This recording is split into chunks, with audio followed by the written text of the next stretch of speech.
Yo, what's up mga kabasketball? Welcome to another video. Akala niluto pero ginto pa rin. Mga basketball, grabe ang nangyari sa SEA Games 2025 Men's Basketball Finals. Isang laban na ginanap sa home country na Thailand. Isang arena na punong-puno ng home crowd. At isang Gilas Pilipinas na minamaliit bago pa man magsimula ang laro. Maraming nagsabi walang import ang Gilas Pilipinas, hindi full force, madaling talunin. At habang umiinit ang laro, lumakas ang bulungan ng lutong laban. Pero sa kabilang ng lahat ng yan, pressure, kontrobersya at bias, nag-goal pa rin ng Gilas Pilipinas. At sa pinaka-critical na sandali, binanatan ni Robert Bolick ang Thailand. Ito ang kwento ng laban na akala nila kontrolado pero hindi nila natapos. Kung gusto mo sa mga gantong content, mag-iwan ng like, share at subscribe at i-hit ang notification bell below para hindi ka mahuli sa mga nag-aapoy na balita.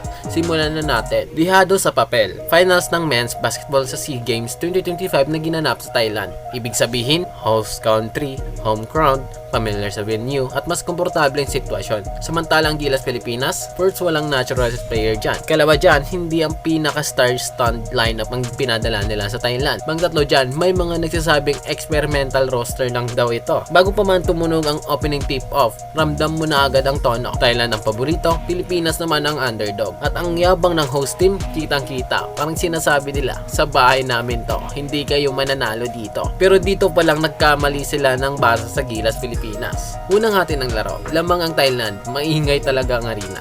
Sa unang half, agresibo ang Thailand, mabilis ang transition, physical ang depensa, malakas ang sigaw ng crowd, at habang tumatakbo ang laro, may mga tawag na talaga namang mapapailing ka. Sa bawat drive ng Gilas, hirap makakuha ng foul, sa bawat dikit na depensa ng Thailand, mabilis ang pito, unting-unting lumalayo ang score, unting-unting umiinit ang social media, at naririnig mo na ang tanong ng fans, niluluto ba ang laro? Pero kahit dihado sa score, hindi nagpanik ang Gilas Pilipinas. Tahimik lang, kapit sa sistema, alam nilang mahaba pa ang laban.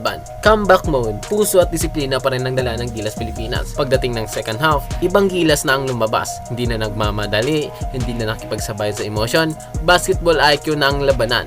Lalo na dyan si Jamie Malonzo. Nagbigay ng spark sa team, offense rebound, hustle plays, energy na walang sabang bumabangga. Pero ang sinasabi niya, hindi kami susuko kahit kanino. Sumunod naman si Matthew Wright. Hindi maingip pero nakakamatay yung mga tres niya.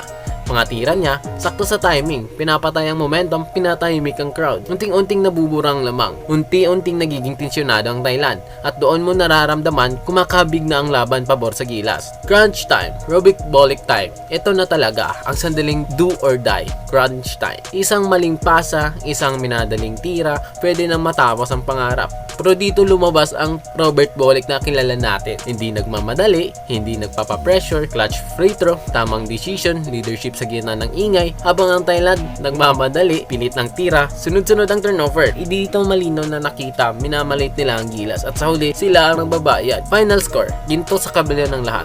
Gilas Pilipinas, with 70 points and Thailand 64 points. Sa kabila ng home court disadvantage, pressure ng crowd, controversial na tawag, ginintuan ng Gilas Pilipinas sa SEA Games 2025 Men's Basketball. At hindi lang yan, nag-goal din ang Gilas Women kontra Thailand. Ibig sabihin, double gold para sa Pilipinas.